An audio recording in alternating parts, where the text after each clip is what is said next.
Assalamualaikum warahmatullahi wabarakatuh.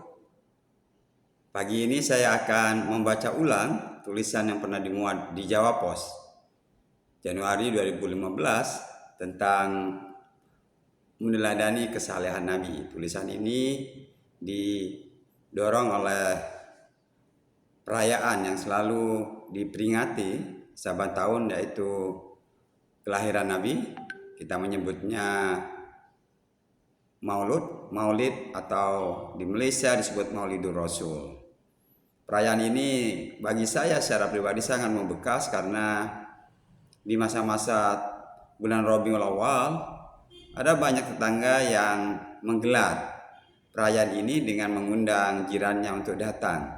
Di situ mereka berkumpul membaca selawat, kemudian dibaan, burdah dan lain-lain. Tapi yang paling menyentuh adalah ketika kami berdiri yang mahalul qiyam. Seakan-akan kami menyambut kehadiran Nabi.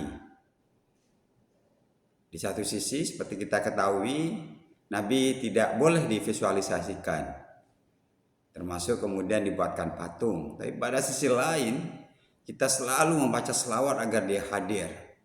Ada trembling di situ, saya pikir. Maaf saya menggunakan istilah Karel Otto ya. Nah, mengapa kemudian kita cenderung menggelar kegiatan seperti ini tanpa kemudian melihat lebih jauh apa sih sebenarnya makna cinta Nabi itu? Nah, kalau saya merujuk kepada apa yang disampaikan oleh seorang khatib di masjid tidak jauh dari rumah, kecintaan Nabi itu diwujudkan dengan menjalankan tradisi Nabi. Kebiasaan Nabi setidaknya ada 7 yang dijelaskan. Misalnya bangun malam, membaca Al-Quran dengan maknanya, sholat berjamaah, bersedekah, berzikir, dan senantiasa mempunyai wudhu. Nah, kalau itu dilakukan, maka itulah wujud dari kecintaan kepada Nabi.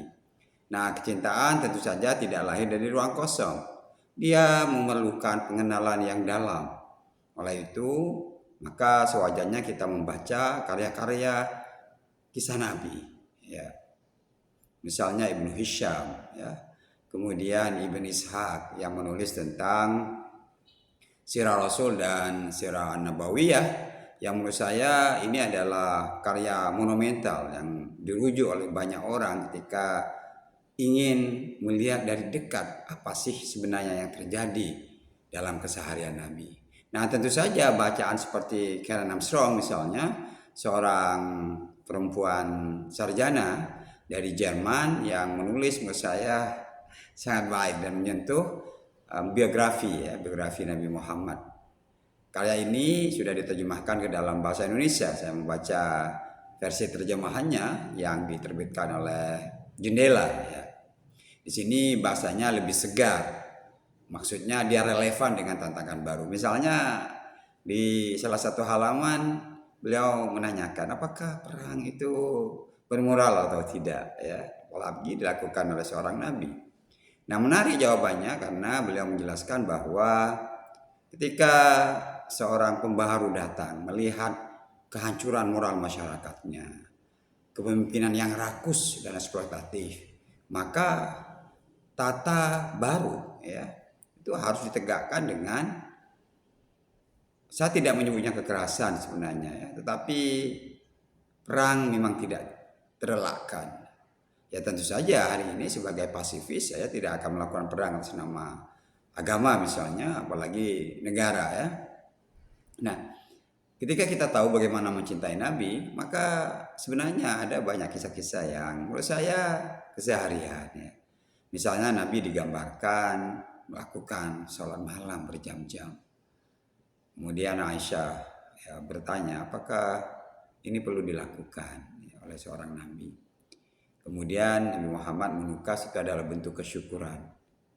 Dan kita pun bertanya apa yang dimiliki oleh seorang Nabi sehingga dia menyatakan kesyukurannya begitu luar biasa.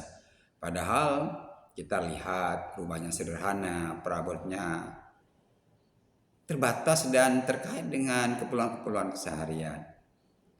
Malah kemudian ketika ada salah seorang sahabat yang ingin melakukan hal serupa, bahkan jauh lebih ekstrim, ya, Dia ingin beribadah terus menerus dan tidak melakukan hubungan suami istri. Nabi mencegahnya. Justru dia memintanya jadilah orang biasa yang melakukan aktivitas sehari-hari dan berinteraksi dengan masyarakatnya.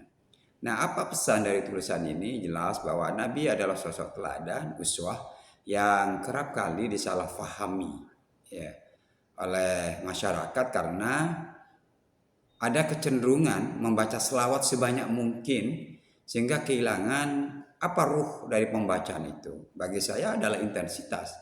Ketika secara terus-menerus kita membaca selawat, maka yang terbayangkan dalam pikiran perasaan kita adalah mewujudkan keseharian Nabi dalam keseharian kita hari ini, tentu saja melalui penafsirkan kembali, penyelesaian kembali. Sebab memang implikasinya bisa dua, ada yang secara harafiah, ada yang secara kontekstual. Tapi bagi saya itu pilihan.